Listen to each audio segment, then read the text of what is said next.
بسم اللہ الرحمن الرحیم۔ بادشاہ اور اس کی 7 بیٹیاں۔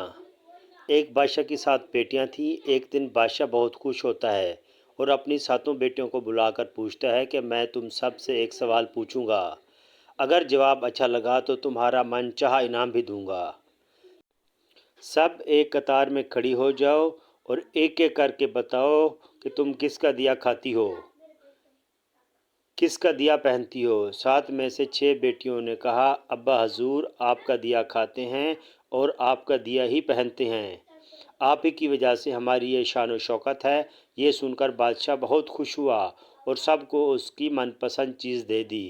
جب سب سے چھوٹی بیٹی کی باری آئی تو اس نے کہا کہ میں اللہ کا دیا کھاتی ہوں اور اپنی قسمت کا پہنتی ہوں اور یہ میرا نصیب ہے۔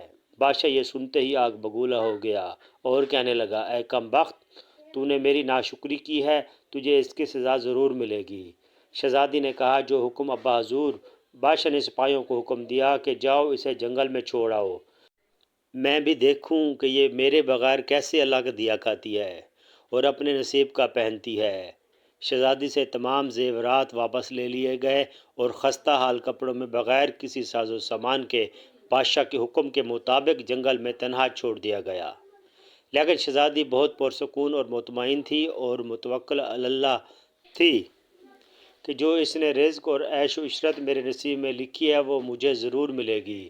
سب سپاہی شہزادی کو چھوڑ کر واپس چلے گئے۔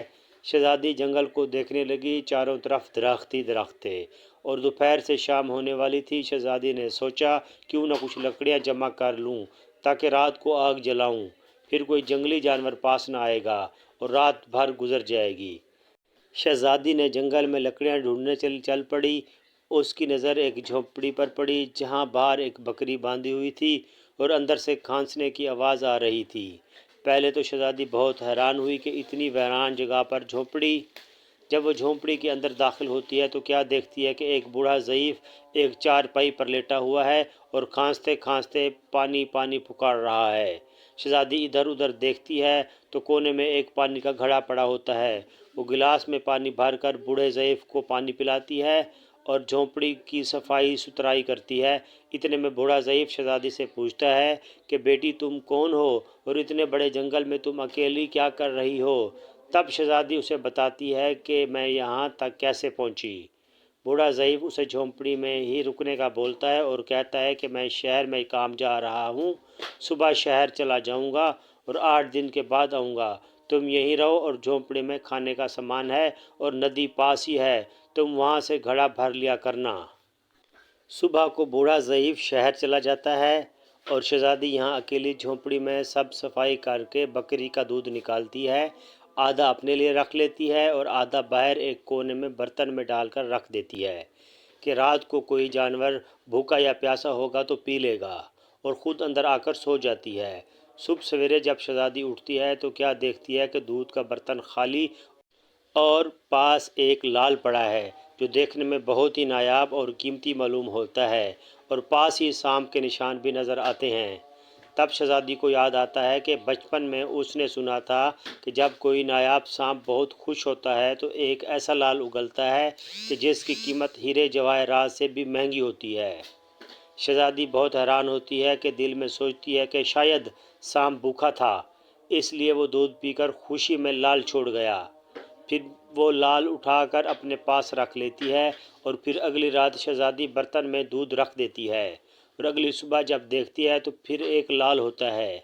ایسے ہی کرتے 7 دن گزر جاتے ہیں اور شہزادی کے پاس 7 لال جمع ہو جاتے ہیں، اور اس دن بوڑھا ضعیف بھی آ جاتا ہے۔ تب شہزادی اسے لال دکھاتی ہے اور سارا واقعہ بتاتی ہے اور بوڑھے ضعیف کو 3 لال دیتی ہے اور کہتی ہے کہ شہر جا کر یہ لال بیچ دو اور آتے وقت اپنے ساتھ محل بنانے والے مزدور لے کر آنا۔ باقی 4 لال شہزادی اپنے گلے میں مالا کے طور پر پہن لیتی ہے اور کچھ ہی مہینوں میں جنگل میں ایک عالیشان محل تیار ہو جاتا ہے جس میں بوڑھا ضعیف اور شہزادی رہنے لگتے ہیں۔ ایسا خوبصورت محل جس میں ہر آرائش، نوکر چاکر، ڈھیروں نعمتیں موجود ہوتی ہیں۔ شہزادی جنگل میں لکڑی کی فیکٹری لگا دیتی ہے جس میں غریب کام کرتے ہیں اور ان کی روٹی بھی چلتی رہتی ہے۔ دیکھتے ہی دیکھتے جنگل شہر نما بن جاتا ہے۔ اور دور دور تک دھوم مچ جاتی ہے کہ شہزادی بہت رحم دل ہے۔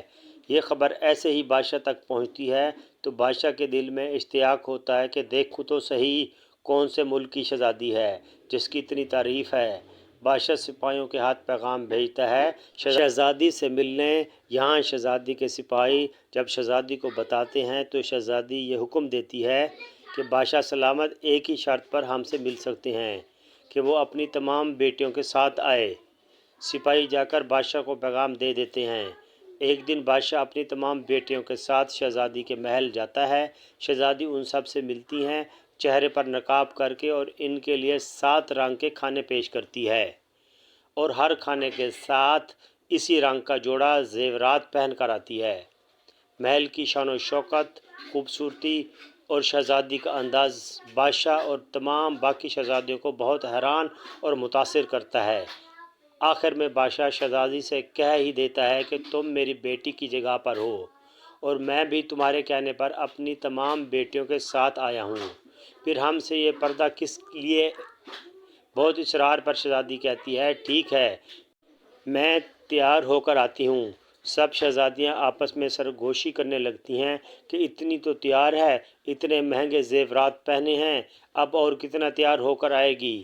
اتنے میں کیا دیکھتے ہیں کہ دور سے ایک خستہ حال کپڑوں میں کوئی آ رہا ہے، اور غور کرنے پر بادشاہ کو یاد آتا ہے کہ یہ ابھی تک زندہ ہے۔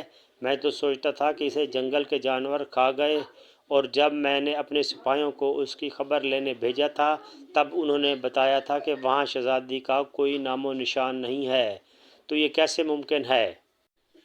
بادشاہ خوشی سے جھوم اٹھتا ہے اور کہتا ہے شہزادی کو بلاؤ، میں تمہیں شہزادی سے آزاد کروا کے لے جاؤں گا، چاہے تمہاری قیمت میں میری ساری بادشاہت مانگ لے۔ یہ سنتے ہی شہزادی بولتی ہے نہیں ابا حضور، میں ہی وہی شہزادی ہوں، اور میں نہ کہتی تھی کہ میں اللہ کا دیا کھاتی اور اپنے نصیب کا پہنتی ہوں، بس اسی اللہ نے مجھے کہاں سے کہاں پہنچا دیا ہے کہ آج میں آپ سے بھی زیادہ امیر ہوں۔ پھر شہزادی اپنا تمام حال بیان کرتی ہے کہ وہ اس مقام تک کیسے آئی، اور دکھاتی ہے اپنے گلے کی مالا جس میں ابھی بھی 4 لال موجود ہوتے ہیں۔ یہ بات سنتے ہی باقی تمام شہزادیاں دل میں رشک کرنے لگتی ہیں اور سوچتی ہیں کہ اے کاش ہم نے بھی تب یہی کہا ہوتا کہ اللہ کا دیا کھاتے ہیں اور اپنے نصیب کا پہنتے ہیں۔ بے شک اللہ تعالیٰ سب سے اچھا رزق دینے والا ہے، کیونکہ وہ بے حساب رزق دیتا ہے، اور جو رزق وہ دیتا ہے اس پر اللہ تعالیٰ کے علاوہ اور کوئی قادر نہیں۔